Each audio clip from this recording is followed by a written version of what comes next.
तो चलिए, अब जरूरी है कि ग्राउंड रिपोर्ट को जान लें। लगातार अलग अलग रिपोर्ट्स आ रही हैं, अलग अलग खबरें आ रही हैं। कहा जा रहा है कि स्थिति बद से बदतर होती जा रही है।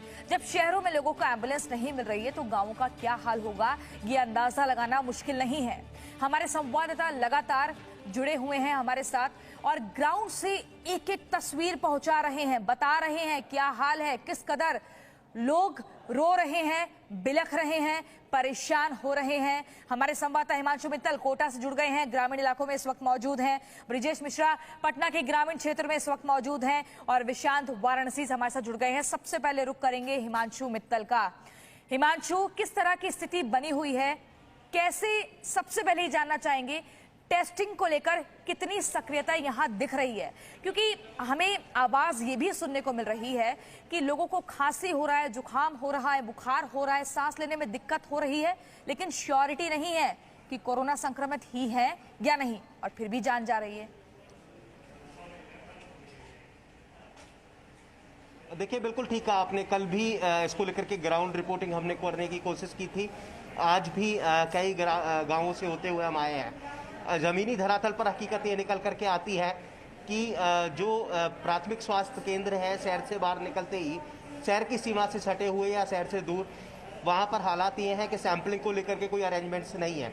ऐसे में जिस शख्स को कोरोना से जुड़े हुए शुरुआती लक्षण है, चाहे जिनमें खांसी, जुकाम या बुखार कहा जाए, उसे कोरोना का पेशेंट मान लिया जाता है और कोरोना का ट्रीटमेंट शुरू कर दिया जाता है। यानी सैंपलिंग वहाँ पर होती ही नहीं है। फिलहाल आप तस्वीर देख लीजिए, कोटा से 20 किलोमीटर दूर ये कैथून CHC है, सामुदायिक स्वास्थ्य केंद्र है यहाँ का।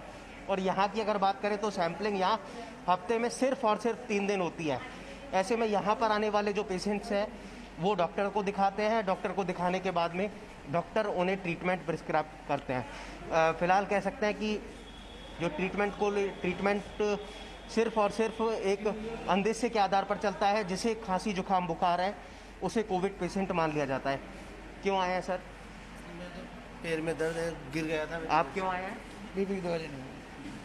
जी, आप? दर्द हो रहा पैर में। ओके। आप सर? मैं नॉर्मल है। आप? शिव प्रसाद सिंह। क्या लेकर? पाइल्स की शिकायत है मेरे। अच्छा, आप? दवा लेने आए, शुगर। अच्छा, तो ये पेशेंट्स अलग है, लेकिन मोटे तौर पर जो रिपोर्टिंग हमने की है उसमें सीधे तौर पर सामने ये आता है कि सैंपलिंग को लेकर के, अगर शहरों तक तो सैंपलिंग को लेकर के अरेंजमेंट्स हैं, वहाँ पर सैंपलिंग को लेकर के पूरे अरेंजमेंट्स हैं, लेकिन जितनी तेज़ी के साथ में कोरोना संक्रमण का दायरा ग्रामीण इलाकों में बढ़ रहा है, उसके साथ चिंताजनक स्थिति ये कि वहाँ पर मेडिकल संसाधन पूरी तरह से जवाब दे चुके हैं। पहले ही जो मेडिकल का फैसिलिटीज़ का जो मैकेनिज्म है वो वहाँ पर बहुत हद तक कमज़ोर है। लेकिन दूसरी तरफ अगर बात करें तो सैंपलिंग को लेकर के भी बड़ी जो नेग्लिजेंसी है वो वहाँ पर देखने को मिल रही है। अरेंजमेंट्स नहीं है, और इन सब के बीच में जब कोई भी पेशेंट इलाज की उम्मीद के साथ में अस्पताल पहुंचता है तो वहां पर उसकी सैंपलिंग नहीं होती। सैंपलिंग नहीं होने के साथ में एक अंदाजे से जो ट्रीटमेंट है उसे दे दिया जाता है, कोविड पेशेंट उसे मान लिया जाता है और उसका ट्रीटमेंट शुरू कर दिया जाता है। ठीक है, ब्रिजेश मिश्रा हमारे साथ पटना के ग्रामीण क्षेत्र से इस वक्त जुड़े हुए हैं। ब्रिजेश, क्या स्थिति वहां पर है, किस तरह के अरेंजमेंट है सैंपलिंग को लेकर? पहला, और दूसरा ये कि जो लोग बुखार पीड़ित होकर आ रहे हैं, जिनकी तबीयत ठीक नहीं है, क्या उन्हें अंदाजे से ही कह दिया जा रहा है कि आप कोरोना संक्रमित हैं? देखिए, बिहार की स्थिति प्रियंका देश के दूसरे इलाकों से बिल्कुल अलग है। यहाँ पे अगर आप मेडिकल सुविधाओं की बात करें तो शहर में जो मेडिकल सुविधाएं हैं वो ICU में हैं। आप समझ सकते हैं कि पटना में आप ICU बेड चाहें तो वो नहीं मिलेगा, ऑक्सीजन बेड चाहें तो वो नहीं मिलेगा। प्राइवेट अस्पतालों में आप जाते हैं तो वहाँ पे सारे बेड फुल बताए जाते हैं।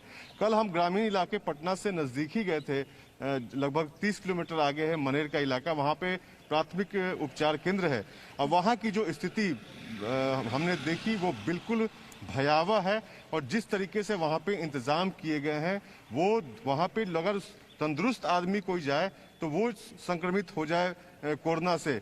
आप जहाँ पे RT-PCR टेस्ट, जहाँ पे एंटीजन टेस्ट हो रहे हैं वो खुलेआम में इसी तरीके से हो रहे हैं।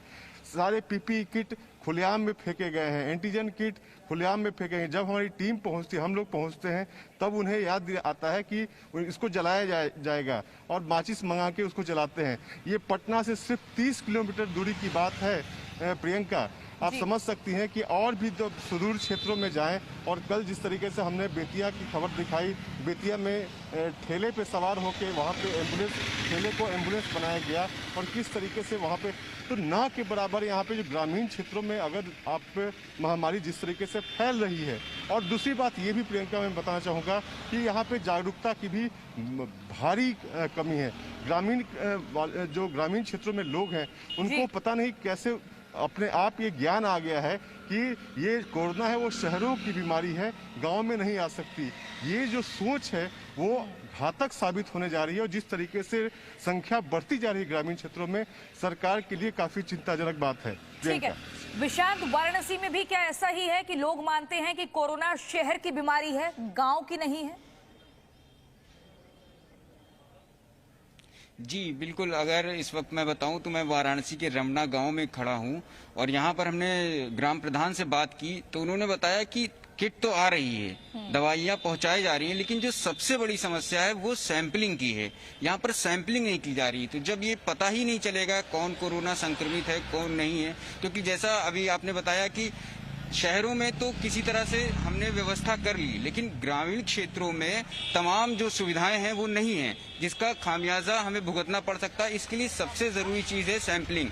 देखिए शासन की तरफ से तमाम चीज़ें कराई जा रही हैं, WHO की टीम भी जाके सर्वे कर रही है, लेकिन उसका एक सीमित दायरा है क्योंकि 97,000 से ज़्यादा गांव हैं उत्तर प्रदेश में। मैं वाराणसी की बात करूं तो वाराणसी में लगातार प्रशासनिक अधिकारी जा रहे हैं, लेकिन एक चीज़ जो यहाँ पर देखने वाली है वो है निचले स्तर पर। अगर DM ने कोई आदेश दिया, कोई निर्देश दिया, तो उसके नीचे के जो अधिकारी हैं वो क्या कर रहे हैं। अभी मैं उदाहरण के लिए बताऊं, वाराणसी मंडल का में एक चंदौली एक जिला है, वहां पर अभी 2 दिन पहले कमिश्नर गए थे, उन्होंने दौरा किया, वहां पर उनको ये जानकारी मिली थी कि वहां लापरवाही बरती जा रही है, जिसके बाद उन्होंने वहां सर्वे कराया और सच में वहां लापरवाही बरती जा रही थी। उन्होंने CSC प्रभारी को फटकार लगाई, इसके साथ ही उन्होंने CMO को भी फटकार लगाई, कहा कि आप यहाँ पर किस तरीके की जो योजनाओं को क्रियान्वयन करा रहे हैं। तो ये इस तरीके की लापरवाही इस तरीके की बरती जा रही है कि किट नहीं जा रही है, सैंपलिंग नहीं जा रही है, मरीजों पर ध्यान नहीं दिया जा रहा है। तो जब प्रशासनिक अधिकारी आते हैं, फटकार लगाते हैं, उसके 1-2 दिन बाद जिला अधिकारी ने सभी जो CSC हैं, SDM हैं, ADM हैं, सबकी बैठक बुलाई। उसके बाद कहीं ना कहीं कुछ मामला दुरुस्त होता हुआ दिखाई दिया। तो एक बात ये बिल्कुल स्पष्ट है कि जो निचले स्तर पर अधिकारी हैं हमें उनको ध्यान देना है, साथ ही साथ स्वास्थ्य कर्मियों पे भी ध्यान, उनकी भी मॉनिटरिंग करनी होगी कि वो क्या कर रहे हैं। कि साहब आपने तो किट दे दी है, आपने किट दे दी प्रशासन की तरफ से, जी प्रशासन की तरफ से ऊपरी अधिकारी हैं। ठीक है विशांत, जानेंगे आपसे